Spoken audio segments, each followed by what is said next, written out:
If you don't have 2 minutes, I'll give you the punchline.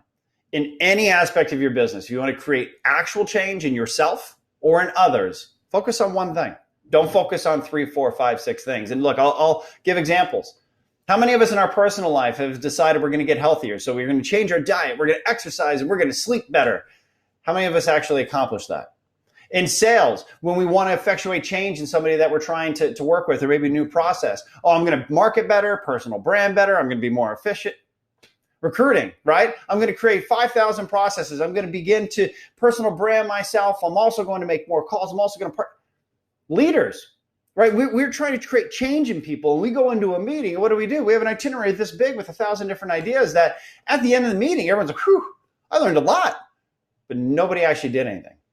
That's what happens, guys. Like, if you want real change, the width of the change is dooming yourself for failure. The depth, that's when you can actually effectuate change, especially as a leader. Because what I know is there's a lot of barriers you got to break through. There's a lot of bad habits. There's a lot of reasons why they weren't doing the thing in the first place. So just saying, hey, do it, that doesn't work. Ask my kids. I try that all the time.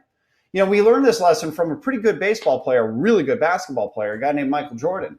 When he got towards the end of his career and he wasn't as explosive, he couldn't just hit the hoop or drive to the hoop the way he used to. He learned, he perfected one really, really good move. Fadeaway jumper from a post position. Why? Because it's really hard to defend. And by doing that, focusing on one particular move, he became really, really good at it.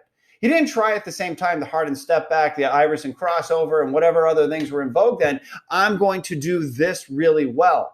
And his dominance extended for another 5, 6 years as a result of this.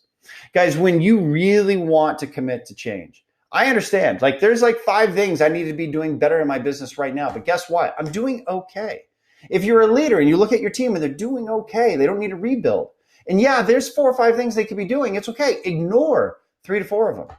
Get them to do one thing better. By getting them to do one thing better, you're going to get more out of your team. You're going to get personal development. You're going to get retention. And then you can get to the other things one at a time.